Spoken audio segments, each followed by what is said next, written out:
یہودیوں کا بندر بننا۔ جیسے کہ اسلام میں جمعہ عزت والا ہے، عیسائیوں کے لیے اتوار اور ہندوؤں کے لیے منگل، اسی طرح یہودیوں کے لیے ہفتے کا دن محترم تھا۔ مگر فرق اتنا ہے کہ اسلام میں صرف ان لوگوں پر جن پر جمعہ کی نماز فرض ہے، جمعہ کی پہلی اذان سے ختم نماز تک وہ دنیاوی کاروبار کرنا حرام ہے جو نماز میں دخل انداز ہوں۔ عورتیں، بچے، مسافر اور بیمار لوگ اس حکم سے علیحدہ ہیں کیونکہ ان پر جمعہ فرض نہیں ہے۔ لیکن یہودیوں اور عیسائیوں کے ہاں ان سارے دنوں میں دنیاوی کاروبار حرام تھے اور خاص کر شکار کرنا سخت جرم۔ موسیٰ علیہ السلام کے بعد یہ واقعہ پیش آیا کہ بنی اسرائیل کی ایک جماعت بحر کلزم کے کنارے شہر ایلا میں رہتی تھی جو مدینہ منورہ اور شام کے درمیان ہے۔ یہ لوگ مچھلی کے بہت شوقین تھے۔ رب کی شان یہ ہے کہ ہر ہفتہ اس دریا میں بے شمار مچھلیاں نمودار ہوتی تھیں، یا تو ان کے امتحان کے لیے یا اس مچھلی کی زیارت کے لیے جس کے پیٹ میں حضرت یونس علیہ السلام رہتے تھے۔ باقی دنوں میں سب مچھلیاں غائب ہو جاتی تھیں۔ ان کے منہ میں پانی بھر آیا اور سوچنے لگے کہ کسی تدبیر سے ان کا شکار کرنا چاہیے جس سے شکار بھی ہو جائے اور ہفتے کے دن کی بے حرمتی بھی نہ ہو۔ آخر ان عقل مندوں نے یہ ہیلا سوچا کہ دریا کے ارد گرد بہت سے گہرے غار کھود دیے اور دریا سے اس غار تک نالیاں بنا دیں۔ جمعہ کی شام کو ان نالیوں کا منہ کھول دیتے تھے کہ پانی کے ساتھ مچھلیاں ان گھروں میں آ جائیں اور اتوار کے دن ان گھروں سے پکڑ لیتے تھے اور کہتے تھے ہم ہفتہ کو شکار نہیں کرتے۔ انہوں نے وہ مچھلیاں خوب کھائیں اور فروخت کی جس سے یہ بڑے مالدار ہو گئے۔ 40 یا 70 سال تک ان کا یہ عمل رہا۔ یہ لوگ کل 70,000 تھے۔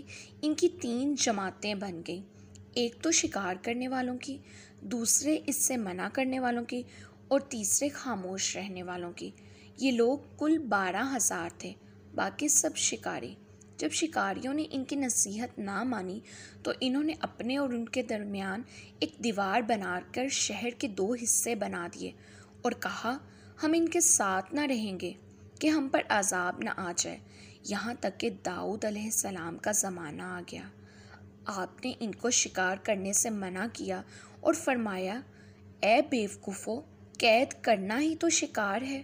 جیسے کوئی ہرن کو جال میں پھانس لے، اس نے شکار کر لیا، کھائے یا نہ کھائے، اور کھائے تو آج ہی کھائے یا کبھی دوسرے وقت، غرض یہ کہ ہفتہ کے دن تمہیں شکار کی ممانعت ہے، نہ کہ فقط ہاتھ میں پکڑنے کی یا کھانے کی۔ اس سے باز آ جاؤ ورنہ عذاب میں گرفتار ہو جاؤ گے۔ شکاریوں نے کہا ہم تو بہت عرصہ سے یہ کام کر رہے ہیں، اگر یہ برا ہوتا تو اب تک ہم کو امن کیوں ملتی؟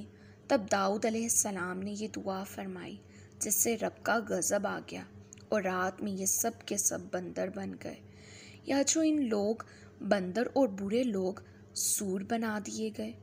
ان کے عقل و حواس تو باقی رہے مگر ان کی قوت گویائی جاتی رہی اور جسموں سے سخت بدبو نکلنے لگی۔